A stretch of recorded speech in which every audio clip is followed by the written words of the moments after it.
जी। सार्थक जी, गाजियाबाद। राधे राधे गुरु जी। राधे राधे महाराज जी।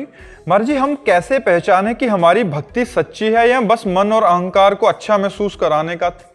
जब हम हर समय दुख में, सुख में, लाभ में, हानि में, जय में, पराजय में चलते फिरते, उठते बैठते, खाते पीते, सोते जागते, हर समय भगवान का मधुर मधुर स्मरण होने लगे, प्रियालाल का स्मरण होने लगे, तो जानना चाहिए हमारी भक्ति बढ़ी है।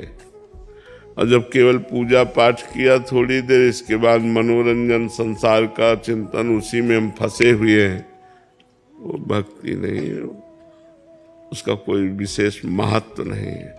महत्व है चलते फिरते, उठते बैठते, खाते पीते, सोते जागते, हर श्वास में इष्ट देव का स्मरण करना।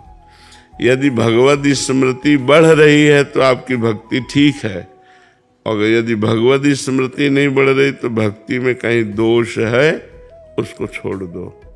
जो आप दोष, कोई गलत आचरण, गलत चिंतन, गलत देखना, गलत सुनना, गलत बोलना, गलत खाना, इनको छोड़िए।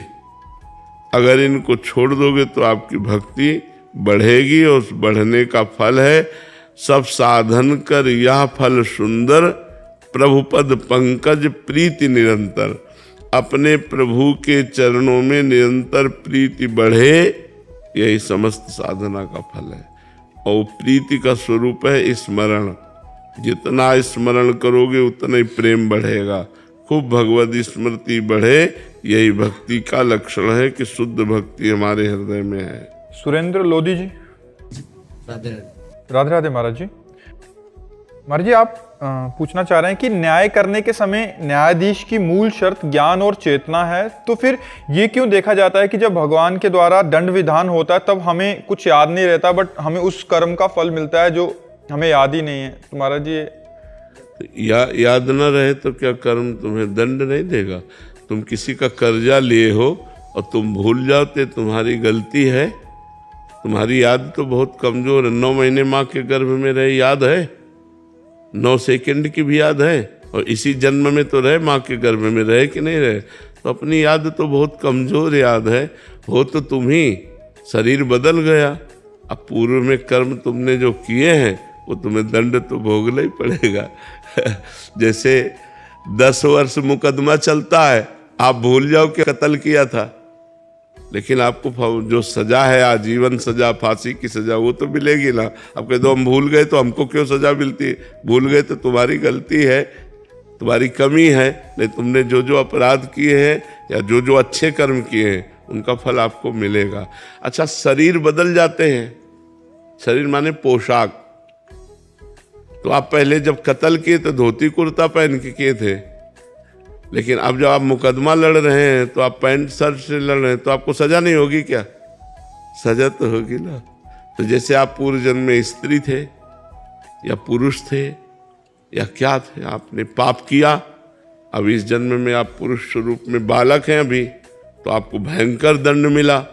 तो अवस्था थोड़ी देखता है, कानून अवस्था नहीं देखता। जो भागवतिक कानून है वो अवस्था, वो गर्भ में भी दंड दे देगा, गर्भ ही नष्ट हो गया।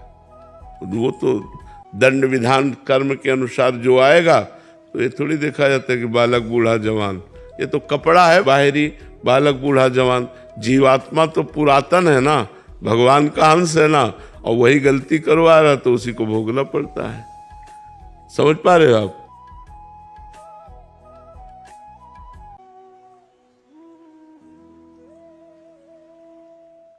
हमने जो जो किया जन्म जन्मांतरों में, अवश्य में भोक्तव्यम कृतम कर्म शुभाशुभम, हमको शुभ अशुभ कर्म भोगने पड़ते हैं।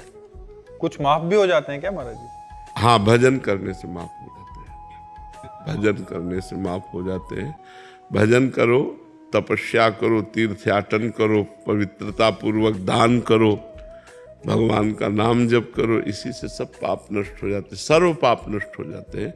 प्रारब्ध भोगना पड़ता है, प्रारब्ध जो है वो भोगना पड़ता है, पाप सब नष्ट हो जाते हैं।